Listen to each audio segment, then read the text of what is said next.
नमस्कार, I am doctor Prankul single, senior neurosurgeon from genesis neuroscience clinic. ये एक छोटा सा video, it's basically an awareness video. The topic is low back pen.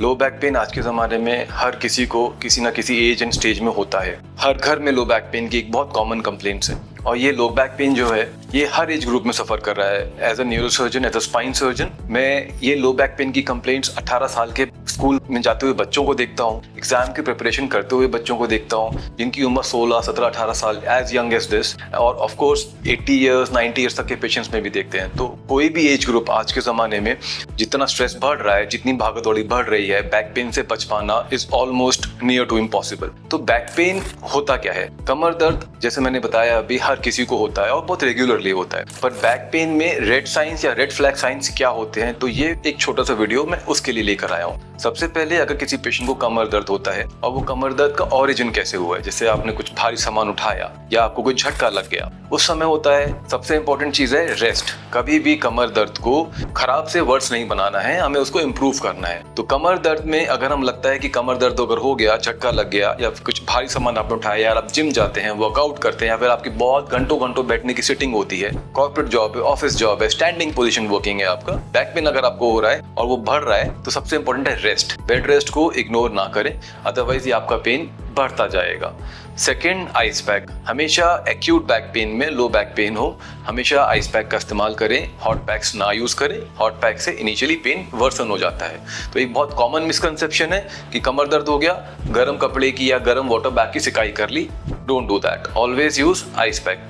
Second, bed rest हो गया हमारा, ice pack हो गया, ये दो फैक्टर्स हैं। एंड उसके बाद भी अगर आपका पेन नहीं जा रहा तो ऑफ कोर्स एक बार डॉक्टर्स को कंसल्ट करें, जो आपको माइल्ड पेन किलर्स या मेडिसिन देके आपको काफ़ी रिलीफ मिलेगा उससे।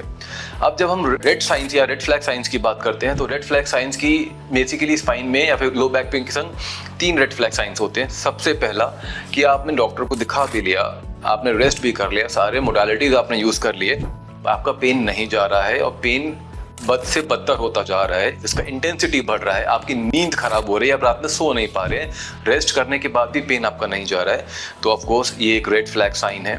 सेकंड, अगर आपका दर्द कमर से चल के पैरों में, यानी जिसको हम लोग कॉमन लैंग्वेज में शियाटिका बोलते हैं, पैरों में भी जा रहा है और जो रेस्ट करने पे भी ठीक नहीं हो रहा, साथ में उसके साथ झंझनाहट या पैरों में सुनपन, ऐसी कोई समस्या आती है, तो एक अगला रेड साइन है या रेड फ्लैग साइन है। और जो एक बहुत ही अनकॉमन साइन है और जो कि बहुत ही ड्रास्टिक साइन है, वो होता है कि अगर पैरों में दर्द के साथ में आपको अगर ऐसा लग रहा है कि एक पैर का आपका कमजोरी है, पैरों की ताकत है कहीं कम हो रही है, हालांकि ये बहुत कॉमन नहीं है, बहुत रेयरली होती है, बट अगर होती है तो इमीडिएटली डॉक्टर से कंसल्ट करें। बट सबसे इंपॉर्टेंट चीज़ है, बैक पेन में इलाज घर से शुरू होता है, हॉस्पिटल से नहीं। तो बैक पेन अगर बहुत कॉमन चीज़ है, हर किसी को होती है, जैसे बुखार हर किसी को होता है। आप बुखार में क्या करते हैं? पानी पीते हैं, रेस्ट करते हैं। सेम बैक पेन में इमीडिएटली आपको रेस्ट करना है, अपनी बॉडी को और एक्सर्ट ना करें, अदरवाइज वो बैक पेन बढ़ सकता है। सेकेंड, आइस पैक लगाएं, वहाँ से आपके घर से इलाज की शुरू हो जाएगा। उसके बाद जैसे मैंने आपको रेड फ्लैग्स के बारे में बताया, एंड आप हॉस्पिटल विजिट कर सकते हैं, डॉक्टर विजिट कर सकते हैं, but rest and ice pack ये प्राइमरी रिक्वायरमेंट्स हैं, एंड 90% ऑफ केसेस में बैक पेन उससे रिलीफ हो जाता है। नमस्कार, थैंक यू।